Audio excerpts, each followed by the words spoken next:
Assalamualaikum warahmatullahi wabarakatuh.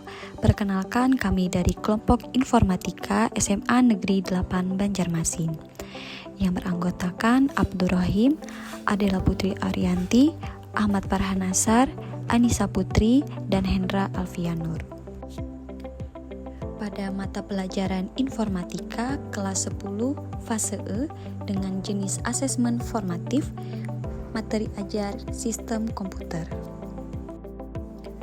Capaian dan tujuan pembelajaran. Adapun capaian pembelajaran yaitu pada akhir fase E, peserta didik mampu memahami peran sistem komputer dan mekanisme internal yang terjadi pada interaksi antara perangkat keras, perangkat lunak, dan pengguna. Adapun tujuan pembelajaran yaitu mendeskripsikan perangkat komputer dan komponen penyusunnya.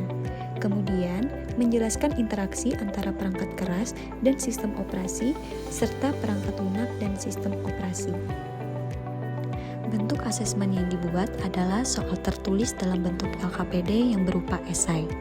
Selain itu, guru juga melakukan praktikum sebagai bahan evaluasi setelah pembelajaran di kelas agar mengetahui tingkat pemahaman siswa pada materi dan bisa menjadi bahan untuk mengidentifikasi kelemahan dan memerlukan penguatan pada materi.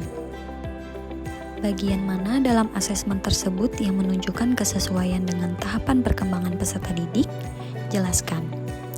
Rancangan modul ajar ini pada beberapa bagian menunjukkan kesesuaian dengan perlunya mempertimbangkan aspek lingkungan budaya dan karakteristik peserta didik adalah di mana pada asesmen formatif yang diberikan memuat contoh kontekstual yang ada di sekitar mereka atau dalam kehidupan sehari-hari tentang sistem komputer dan komponen penyusun sistem komputer.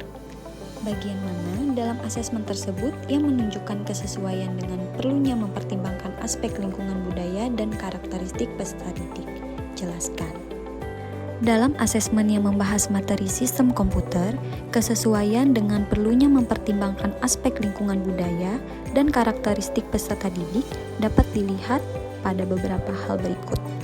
Yang pertama, konteks soal yang relevan dengan kehidupan sehari-hari peserta didik. Contohnya, soal yang meminta peserta didik menganalisis peran perangkat keras dan perangkat lunak dalam kegiatan sehari-hari. Yang kedua, asesmen proyek atau praktik yang berbasis budaya lokal. Contohnya, tugas kelompok untuk membuat diagram atau presentasi sederhana tentang sistem komputer yang digunakan dalam usaha lokal. Bagian asesmen yang menunjukkan kesesuaian dengan perlunya mempertimbangkan aspek budaya dan karakteristik peserta didik mencakup penggunaan konteks soal yang relevan, bahasa yang inklusif, fleksibilitas format jawaban, dan penugasan berbasis proyek yang berhubungan dengan lingkungan sosial mereka. Hal ini memastikan asesmen lebih inklusif, adil, dan bermakna bagi peserta didik. Bagian mana dalam asesmen tersebut yang menunjukkan kesesuaian dengan kemampuan peserta didik? Jelaskan. Dalam asesmen yang membahas materi sistem komputer, kesesuaian dengan kemampuan peserta didik dapat terlihat pada beberapa aspek berikut.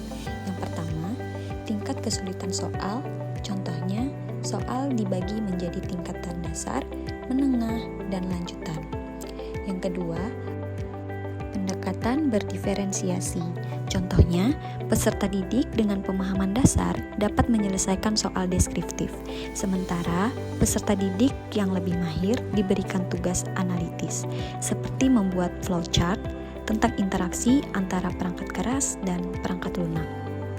Bagian mana dari asesmen tersebut yang menunjukkan kesesuaian bahwa sudah memberikan ruang bagi peserta didik untuk memberikan umpan balik terhadap proses pembelajaran mereka? Pada bagian ini terletak pada pemberian LKPD kelompok. Pada saat di kelas, peserta didik diberi kesempatan untuk berinteraksi dengan teman sebaya, serta di sela-sela pembelajaran, guru juga mengamati bagaimana respon dari peserta didik selama kegiatan pembelajaran berlangsung. Kemudian, peserta didik diminta untuk mengevaluasi kinerja mereka sendiri. Hal ini memberikan kesempatan peserta didik untuk mengidentifikasi kekuatan dan kelemahan yang memerlukan peningkatan. Jika Anda menjadi guru di kelas tersebut, hal apa yang ingin Anda tingkatkan untuk lebih memaksimalkan efektivitas efektivitas asesmen dengan memperhatikan tahapan perkembangan peserta didik, lingkungan budaya, dan karakter peserta didik, serta kemampuan peserta didik. Tuliskan pendapatmu secara lengkap. Untuk meningkatkan efektivitas asesmen, fokus utama adalah memahami kesiapan dan pemahaman siswa, bukan sekedar tingkat akademiknya. Asesmen awal diperlukan untuk mengetahui potensi, kebutuhan, dan perkembangan siswa sebelum memulai pembelajaran. Dari hasil asesmen ini, guru dapat menyesuaikan rencana pembelajaran agar lebih sesuai dengan kebutuhan siswa, termasuk memberikan perhatian khusus pada siswa yang memerlukan dukungan tambahan. Proses ini dilengkapi dengan asesmen formatif, yaitu penilaian yang dilakukan secara berkala untuk memantau kemajuan siswa, memberikan umpan balik, dan membantu mereka memahami apa yang sudah baik dan apa yang perlu ditingkatkan. Sekian dari kelompok kami, salah hilaf mohon maaf. Assalamualaikum warahmatullahi wabarakatuh.